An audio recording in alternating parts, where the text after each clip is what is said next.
Fala galera, sejam bem-vindos à nossa videoaula sobre briófitas. E hoje vamos entender um pouquinho como essas plantas surgiram, quais são suas características, como elas se reproduzem, bem como sua importância para o meio ambiente. Vamos nessa? Então pessoal, vamos começar aí a nossa aula observando essa belíssima imagem da floresta amazônica, que é exuberante. É difícil imaginar que na Terra não existiam vegetais, mas eles só surgiram há 500 milhões de anos atrás. E hoje são catalogadas mais de 300 mil espécies de plantas, pessoal. Tá? Vamos lembrar que os vegetais são organismos eucariontes. Será que você lembra o que é eucarionte? Vamos lembrar. Então, eucarionte são aqueles organismos que em suas células possuem a carioteca. Ou seja, a carioteca é uma membrana, que separa o material genético do citoplasma. Então, se nós observarmos aqui essa célula vegetal, a gente observa aqui a presença da carioteca, Aqui dentro eu vou ter o material genético e essa carioteca vai estar separando esse material genético do citoplasma, ok? As plantas são organismos autotróficos ou autótrofos. O que quer dizer isso? Elas produzem seu próprio alimento através de um processo chamado de fotossíntese, que é a conversão da energia luminosa, que é a energia do sol, para a energia química, que é a produção do seu alimento, que é o carboidrato, a glicose, pessoal? Certo?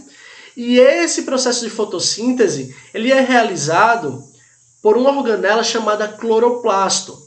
Dentro dessa organela existe um pigmento chamado clorofila, que é um pigmento verde, que é responsável pela fotossíntese, tá bom?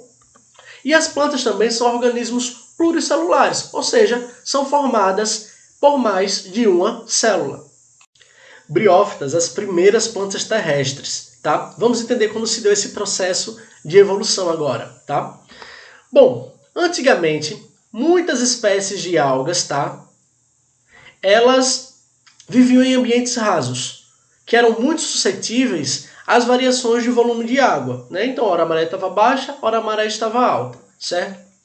E algumas dessas algas começaram a ficar nesses ambientes terrestres, principalmente em épocas de seca, Então, as células dessas algas começaram a sofrer modificações químicas. E a seleção natural foi selecionando, obviamente, as mais aptas e para sobreviver nesses ambientes, pessoal? Foi assim que surgiram as briófitas. Apesar das briófitas serem as primeiras plantas terrestres, elas são altamente dependentes da água para a nutrição e para a reprodução.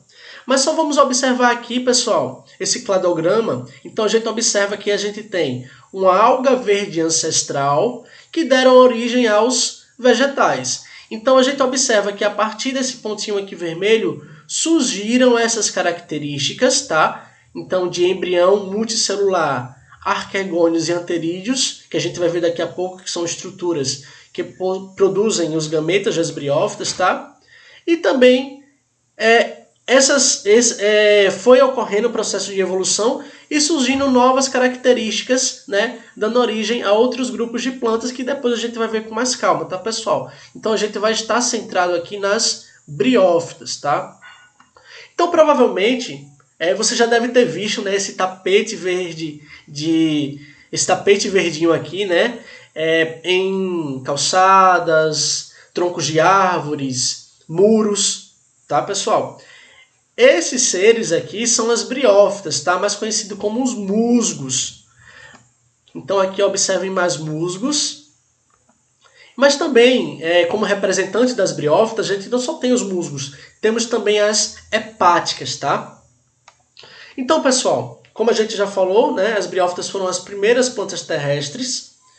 Elas habitam ambientes sombreados e úmidos. Por quê? Porque precisa ter umidade para ela se reproduzir e se nutrir, pessoal? E esses ambientes sombreados são importantes para evitar com que ela perda muita água, ok? E elas são plantas que têm essas três características. São avasculares, não produzem sementes, flores ou frutos. Professor, o que quer dizer avascular? São plantas que não possuem vasos condutores de seiva nem de água, pessoal? É como se fossem vasos sanguíneos. Façam essa analogia. Nós temos vasos sanguíneos que neles corre no sangue, né, que leva oxigênio, nutrientes para as nossas células. Tá? As plantas também possuem esses vasos, que conduzem água, sais minerais e alimento. Tá? No caso das briófitas, elas não possuem esses vasos condutores. Só possuem vasos condutores a partir de pteridófitas, tá? Gimnospermas e angiospermas. Mas, professor, se elas não possuem vasos condutores, se elas são avasculares, como é que é feita a distribuição da água e de sais minerais para essas células? Vamos entender agora. É feita através de dois processos chamados de osmose e difusão. Qual a diferença entre um e outro? Bom, mas antes da gente entender esse processo de difusão e osmose, é preciso a gente saber que as briófitas elas não possuem tecido verdadeiro, tá? Então, quando ela suga água e sais minerais através de seus rizoides, essa água e esses sais minerais, eles passam de célula para célula, de célula para célula. Então, é como se a água viesse daqui, passasse para aqui, depois para aqui, até chegar na última célula, lá da pontinha da briófita, tá, pessoal? Vamos entender esse processo.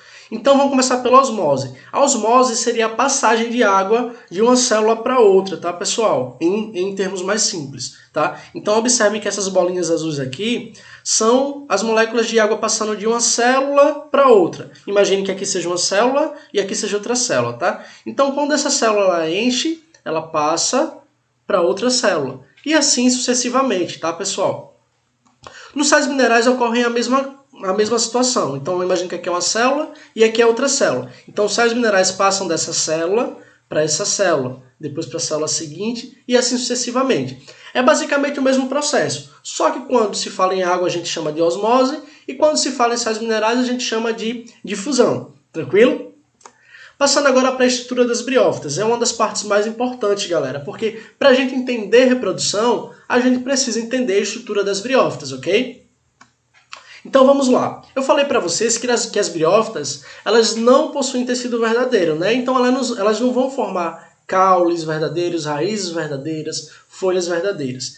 Então nesse caso, ao invés de nós chamarmos de raiz, iremos chamar de rizóides, o caule iremos chamar de cauloide e as folhas iremos chamar de filóide, ok? Do início, do finalzinho aqui do rizóide até o último filóide, nós temos uma estrutura chamada de gametófito, tá? Então existem os gametófitos masculinos e os gametófitos femininos. Então os gametófitos masculinos irão produzir gametas masculinos, que a gente vai chamar de anterídeo, e o gametófito feminino irá produzir o gameta feminino, que a gente vai chamar de osfera, beleza? E do finalzinho aqui desse filóide até em cima, a gente tem uma estrutura chamada de esporófito, tá, galera? Então, essa estruturazinha aqui de cima a gente chama de esporófito, e em cima do esporófito existe uma cápsula onde guarda os esporos, que a gente vai entender agora esse processo, tá? Então, só olhando aqui numa briófita verdadeira, nós temos o cauloide, os filóides, e o conjunto do cauloide e do filóide a gente vai chamar de gametófito, que pode ser o masculino ou o feminino. E logo em cima do gametófito nós podemos ter o esporófito, ok? Vamos falar agora do processo de reprodução. Muita atenção, galera. Então eu falei para vocês que nós temos o gametófito masculino, tá? Que ele tem uma estrutura aqui em cima que produz os anterozoides, que são os gametas masculinos das briófitas, tá? E temos também o gametófito feminino, que produz aqui em si existe uma estrutura que produz as osferas, que são os gametas femininos.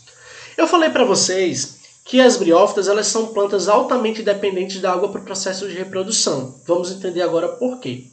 Então, quando chove, caiu aqui uma gota de água, esses anterozoides eles nadam através de batimentos de flagelo até a osfera para que ocorra a fecundação. Então, nós temos a osfera e aqui a gente tem o anterídeo. O anterídeo vem nadando e faz esse processo de fecundação. Tá? Professor, como é que o anterídeo acha a osfera? Através de um processo que a gente chama de quimiotactismo. Então, essa estrutura que produz a osfera, ela produz substâncias químicas para atrair o anterozoide até ela, ok?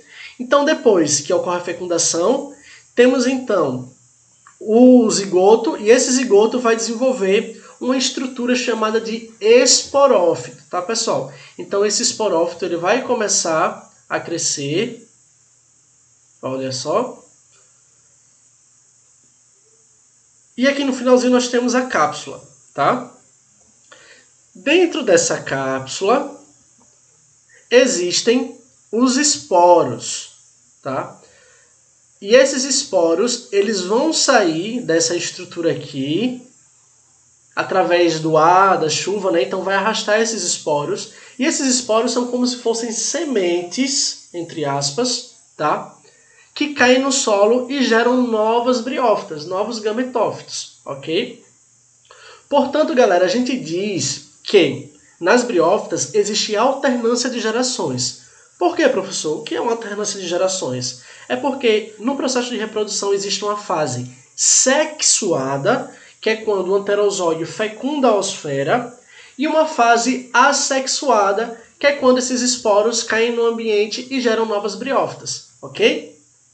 Qualquer dúvida, galera, estou à disposição. Bons estudos